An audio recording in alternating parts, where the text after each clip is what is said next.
Hai gengs, Assalamualaikum semuanya, selamat datang dan terima kasih sudah mampir di channel ini. Dan pada video kali ini, aku akan membahas topik yang sangat penting dan memiliki sejarah panjang di India nih gengs, yaitu kasta Dalit. Jadi, kasta Dalit ini adalah kelompok sosial yang seringkali tidak dianggap gengs, jadi tidak tersentuh gitu dalam hierarki sistem kasta di India. Mereka adalah kelompok yang secara historis mengalami diskriminasi berat dan juga dikucilkan dari masyarakat. Dan dalam video kali ini, aku akan membahas bagaimana sejarah kasta Dalit dimulai, apa saja tantangan yang dihadapi, dan juga bagaimana perjuangan mereka hingga saat ini dalam mencapai hak-haknya yang setara. Begitu gengs. So, udah makin penasaran? Makin kita cari tahu mengapa kasta Dalit dianggap tidak tersentuh dan mendapat diskriminasi di India.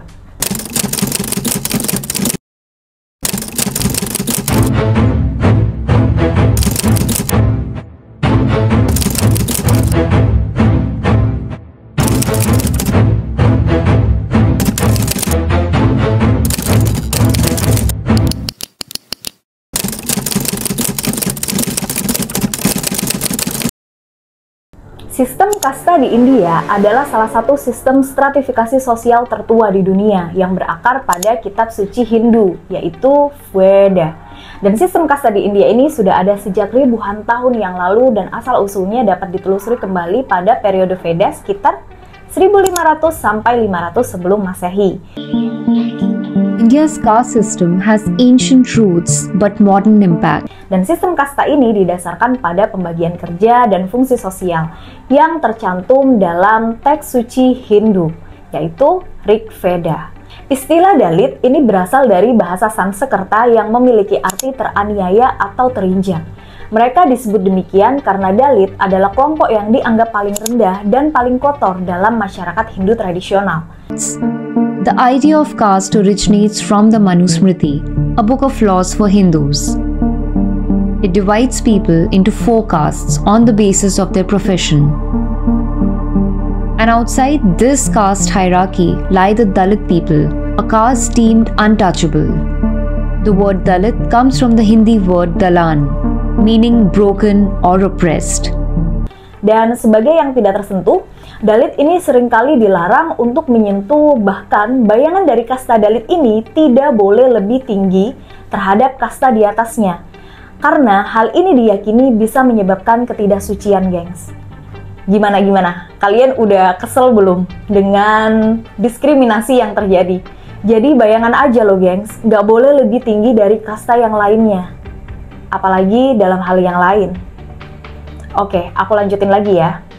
Pekerjaan yang dilakukan oleh kasta Dalit ini meliputi pekerjaan-pekerjaan kasar, gengs, dan dianggap najis oleh mereka, seperti pekerjaan membersihkan jalanan, mengubur jenazah, dan menangani kotoran manusia, serta juga menangani kotoran hewan, gengs. They were assigned the worst jobs, like cleaning toilets, removing dead animal carcasses, or sweeping floors. Dan diskriminasi ini secara turun-menurun membatasi kasta Dalit dari pendidikan, kesehatan, dan kesempatan sosial lainnya. Lalu selanjutnya aku akan membahas terkait asal-usul dan struktur sosial sistem kasta Dalit di India, gengs.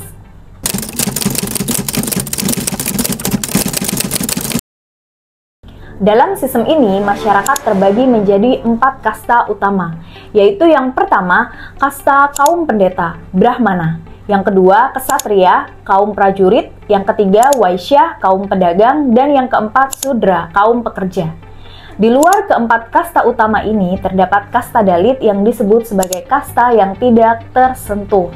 Mereka dianggap di luar sistem kasta dan seringkali melakukan perlakuan yang tidak manusiawi sama sekali. मैं संतुष्टि नहीं मिली जो last time मिल जाती. This woman lost her niece 4 days before this interview to an alleged brutal gang rape and murder that shook this village and touched a raw nerve in India. Dan menurut beberapa para ahli, kondisi Dalit ini diperparah dengan munculnya sistem Varna dan Jati, yaitu klasifikasi berbasis kasta dalam agama Hindu yang secara resmi membagi masyarakat India. Apa itu yang dimaksud dengan Varna dan Jati? Jadi, Varna adalah 4 kasta utama, Sedangkan Jati adalah subdivisi kasta yang lebih rinci. Dan oke ya, balik lagi ke penjelasan tentang kasta Dalit. Jadi dalam konteks Hindu kuno, Dalit ini dianggap sebagai bagian dari Varna, sehingga diperlakukan sebagai paria atau kelompok yang berada di luar sistem dan dianggap tidak murni secara spiritual, gengs. Dan sistem kasta Dalit di India ini secara tradisional terbagi menjadi 4 kelompok utama atau Varna. Yang pertama yaitu ada kasta Brahmana, yaitu kaum pendeta dan intelektual. Kaum Brahmana ini merupakan kasta tertinggi dalam masyarakat India, gengs. Mereka dianggap sebagai kaum pendeta dan guru atau intelektual yang memiliki hak untuk mempelajari dan mengajar teks-teks suci Hindu. Dan Brahmana ini bertanggung jawab loh atas ritual keagamaan dan penyebaran pengetahuan suci. Oleh karena itu, mereka sangat dihormati dan dianggap sebagai kelompok yang paling dekat dengan Tuhan.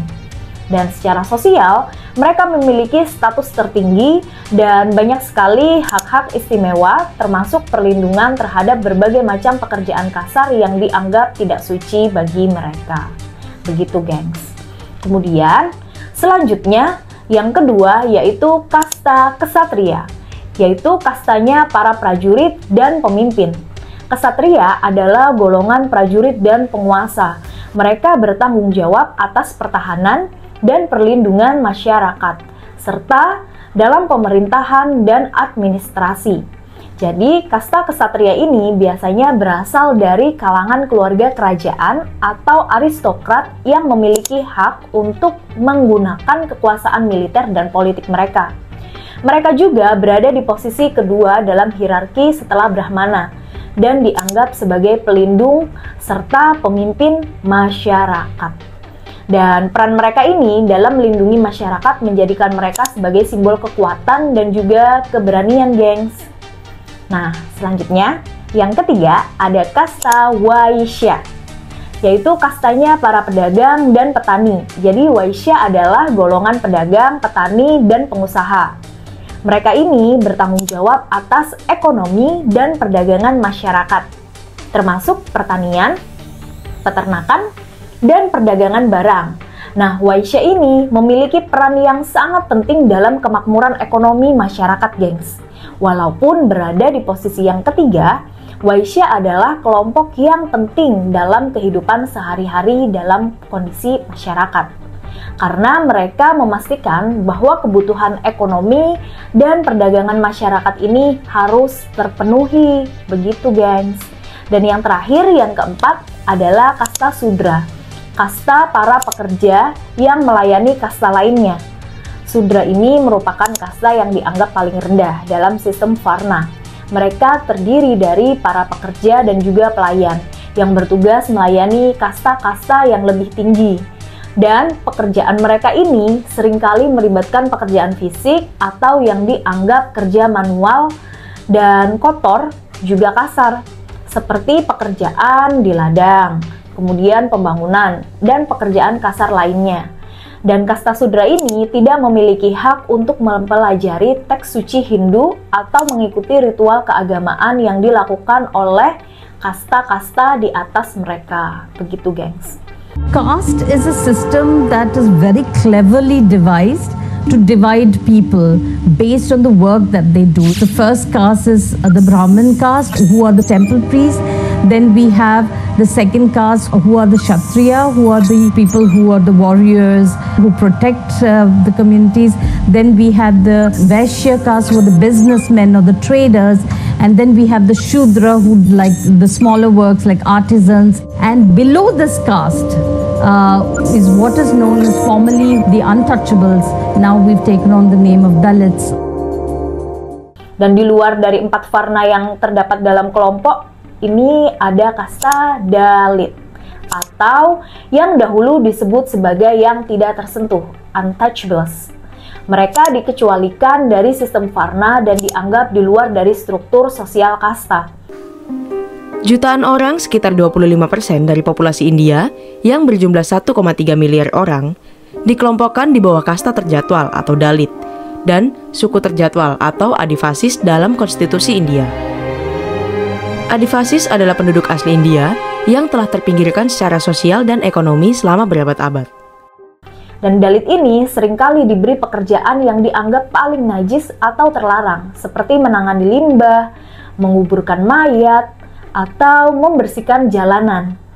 Dalit dipaksa untuk mengambil pekerjaan seperti penjaga kebersihan, pemulung, bekerja di tempat pembakaran batu bata, dan kerajinan kulit. Pekerjaan ini dianggap kotor atau tidak terhormat untuk komunitas kasta yang lebih tinggi.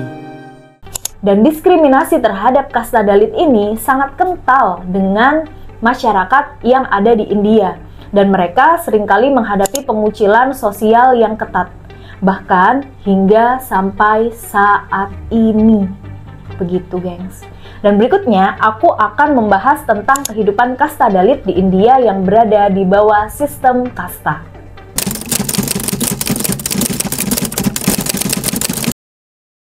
Kasta Dalit ini diharuskan menjalani kehidupan yang penuh pembatasan dan diskriminasi, gengs.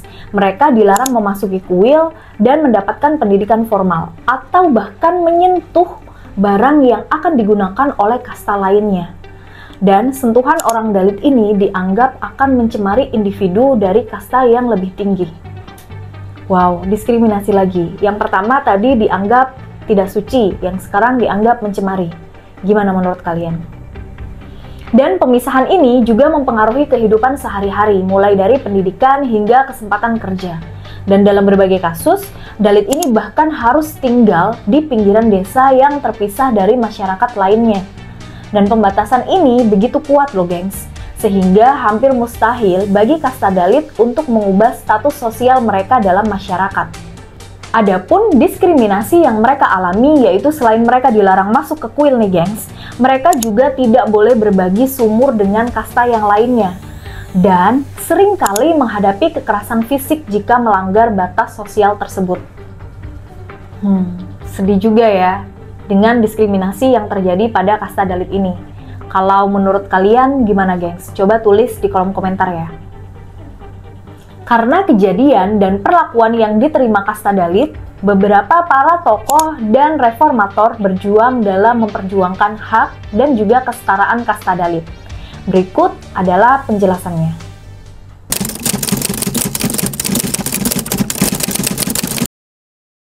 Selama bertahun-tahun, banyak tokoh yang bangkit dan memperjuangkan hak-hak dari kasta Dalit.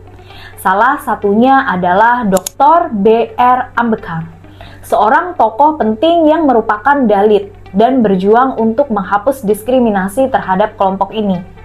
Dr. Ambedkar adalah seorang sarjana hukum yang sangat dihormati di India.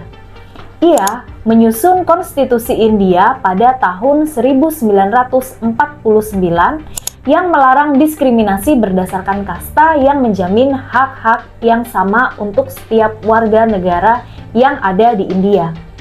Dr. Bhimrao Ramji Ambedkar aktif dalam perjuangan hak-hak dari kasta Dalit dan hak asasi manusia di India. Ia lahir dalam keluarga kasta Dalit, dan Dr. Ambedkar ini mengalami diskriminasi dan pengucilan sejak ia kecil. Hal tersebut yang memotivasi dia untuk memperjuangkan kesetaraan. Dan sebagai seorang sarjana hukum, ekonom, dan juga aktivis, ia memimpin gerakan untuk menghapuskan diskriminasi kasta serta menyusun konstitusi India yang melarang segala bentuk diskriminasi berdasarkan kasta. Dan Dr. Ambedkar ini juga mendorong konvensi agama sebagai sarana untuk menghindari diskriminasi. Pada tahun 1956, ia dan ratusan ribu pengikutnya memutuskan untuk berpindah agama ke Buddha sebagai bentuk protes terhadap diskriminasi yang mereka alami dalam agama Hindu, gengs. Dr. B.R. Ambedkar is a Dalit social activist, lawyer, advocate, and the messiah for Dalit communities. He has given the slogan, educate, agitate, where we have to educate ourselves, we have to come together, and then we have to agitate. He's the person who gave us hope. Dan hingga hari ini, Bapak Dr. Ambedkar ini dikenal sebagai Bapak Konstitusi India dan salah satu tokoh paling penting dalam sejarah pergerakan. Selain Dr. Ambedkar, ada juga tokoh seperti Jyotirao Phule yang berjuang pada abad ke-19 untuk hak-hak dari kasta Dalit. Phule adalah seorang reformis sosial dari Maharashtra, India, yang memainkan peran penting dalam memperjuangkan hak-hak dari kasta Dalit dan memperbaiki kondisi kaum yang tertindas di abad ke-19. Ia lahir pada tahun 1827 di Pune dalam keluarga kasta rendah. Dan Phule ini mengalami langsung diskriminasi dan ketidakadilan dalam sistem kasta yang ada di India, gengs. Jadi pengalamannya ini juga mendorongnya untuk mengabdikan hidupnya bagi keadilan sosial dan perubahan di India. Phule percaya bahwa pendidikan adalah jalan utama untuk membebaskan kaum Dalit dan kelas bawah dari keterbelakangan dan juga penindasan.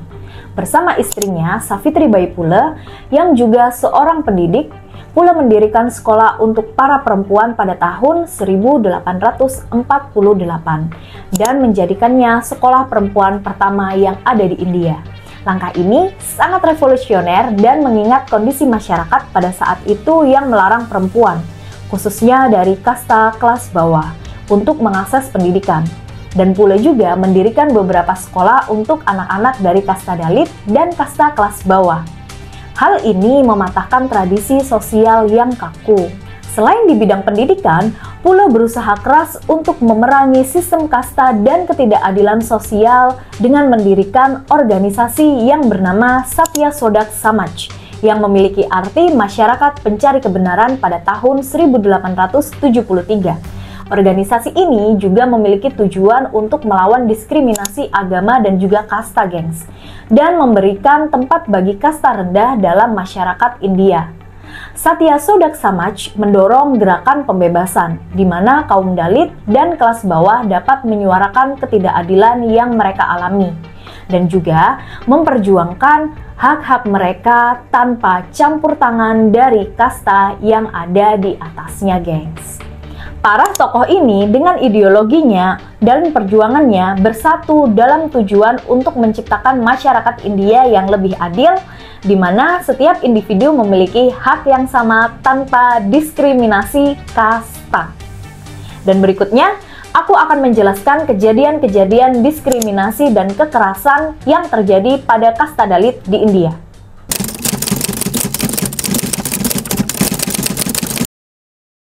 Meskipun konstitusi India melarang diskriminasi berdasarkan kasta, diskriminasi terhadap kasta Dalit masih marak terjadi hingga hari ini, gengs. Jadi diskriminasi ini terlihat dalam berbagai bentuk, mulai dari kesulitan mendapatkan pekerjaan, hingga tindakan kekerasan yang dilakukan oleh kasta di atasnya.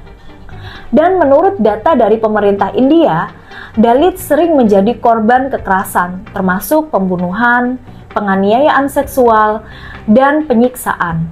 Diskriminasi terhadap Dalit di India ini tetap menjadi masalah yang serius, gengs, meskipun telah ada kemajuan hukum dan peningkatan kesadaran. Berdasarkan data dari National Crime Records Bureau, untuk tahun 2022 terdapat peningkatan 13,1% dalam kasus kejahatan terhadap kasta menjadi 57.582 dari 50.900 pada tahun sebelumnya.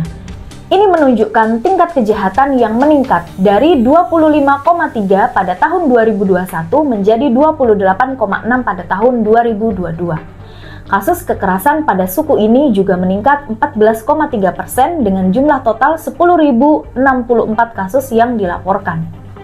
Dan gengs, secara regional, Uttar Pradesh, Rajasthan, Madhya Pradesh, dan Bihar mencatat jumlah tertinggi kasus kekerasan terhadap kasta Dalit, dengan Uttar Pradesh sendiri mencatat 15.368 kasus, meningkat 16% dari tahun sebelumnya.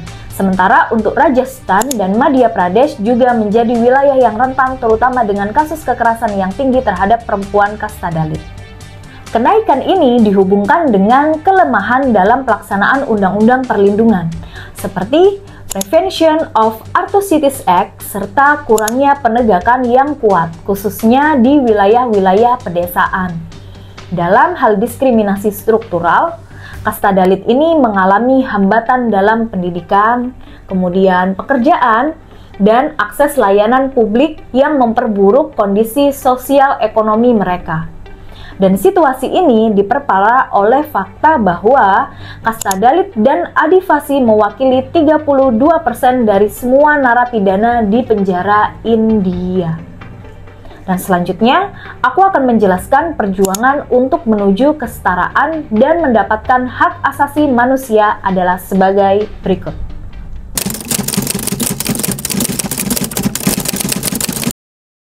Perjuangan untuk hak-hak kasta Dalit terus berlangsung hingga saat ini, dan tantangan juga harapan yang semakin besar. Generasi muda kasta Dalit ini semakin berani untuk menuntut hak-hak mereka dan melawan diskriminasi. Banyak juga dari mereka yang berhasil dalam berbagai bidang.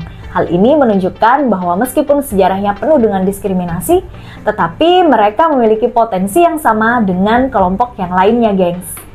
PBB melalui lembaga-lembaga hak asasi manusia seperti United Nations Human Rights Council atau Dewan Hak Asasi Manusia dan Office of the United Nations High Commissioner for Human Rights atau Kantor Komisaris Tinggi Hak Asasi Manusia telah menyatakan bahwa diskriminasi berbasis kasta merupakan pelanggaran terhadap hak asasi manusia.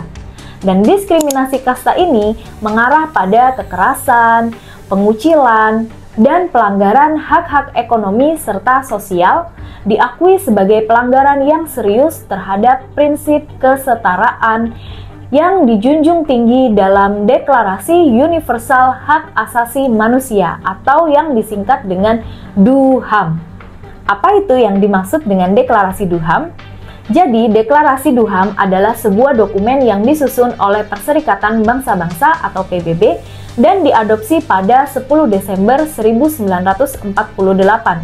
Dokumen ini berisi 30 pasal yang mencakup berbagai hak dasar seperti hak untuk hidup, kebebasan, keamanan, keadilan, pekerjaan yang layak, pendidikan, serta perlindungan terhadap penyiksaan dan perlakuan yang tidak manusiawi.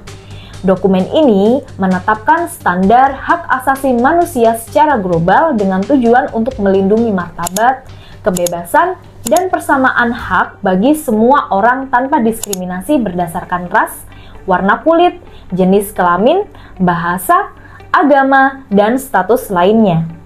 Balik lagi ke perjalanan perjuangan PBB terhadap kasta Dalit di India. Jadi, PBB ini secara aktif mendorong pemerintah India untuk mengambil langkah-langkah yang lebih tegas dalam mengatasi diskriminasi terhadap komunitas Dalit. Salah satu caranya adalah dengan mengirimkan pelaporan khusus untuk memantau situasi hak asasi manusia bagi komunitas kasta Dalit dan menyusun laporan tentang kekerasan, diskriminasi, dan hambatan sosial yang dialami oleh kasta Dalit. Dari laporan ini kemudian digunakan sebagai dasar untuk advokasi internasional dan tekanan diplomatik terhadap pemerintah India untuk memperkuat hukum anti diskriminasi dan memastikan implementasi ini berjalan secara efektif dan efisien. Jadi, PBB melalui program pembangunan Perserikatan Bangsa-Bangsa bekerja sama dengan organisasi lokal dan juga LSM memfasilitasi program-program yang berfokus pada peningkatan akses pendidikan dan pemberdayaan ekonomi bagi komunitas, khususnya kasta Dalit ini. Dan program pendidikan dan juga keterampilan ini dirancang untuk membantu komunitas kasta Dalit mendapatkan peluang yang setara, baik itu dalam pekerjaan dan meningkatkan kualitas hidup mereka. Dan hal ini merupakan langkah penting menuju pengentasan kemiskinan dan juga pemberdayaan di kasta Dalit. Kasta Dalit telah melalui perjalanan panjang dalam memperjuangkan hak dan martabat mereka. Dan perjuangan ini terus berlanjut hingga saat ini, gengs. Tantangannya masih ada, tetapi dengan dukungan dari pemerintah, masyarakat, dan komunitas internasional diharapkan bahwa suatu hari nanti kasta Dalit akan mendapatkan kesetaraan penuh di masyarakat India. Dari penjelasan yang sudah aku sampaikan tadi secara lengkap mengenai sejarah kasta Dalit di India, memberikan kita pengetahuan dan informasi bahwa perjuangan kasta Dalit masih panjang. Akan tetapi, melalui berbagai upaya hukum, gerakan sosial, dan dukungan politik, sedikit demi sedikit hak mereka mulai diakui. Semoga kita berharap di masa depan kasta Dalit bisa hidup dengan hak-hak yang setara dan bebas dari diskriminasi. Dan sekian dulu ya untuk video hari ini. Terima kasih buat kalian semua yang sudah menonton video ini dari awal hingga akhir. Kalau kalian suka dengan videonya, please klik tombol like dan jangan lupa komen untuk kasih saran-saran tentang info tambahan lainnya berkaitan dengan video ini atau video selanjutnya, gengs. Kalian juga bisa klik tombol share dalam video ini agar lebih banyak orang yang tahu tentang perjuangan kasta Dalit di India. Dan jangan lupa nyalain notifikasinya supaya kalian tahu kalau aku upload video terbaru, dan juga klik tombol subscribe supaya kalian tahu info menarik dari channel ini. Terima kasih semuanya, makin penasaran, makin kita cari tahu. Stay curious everyone, bye!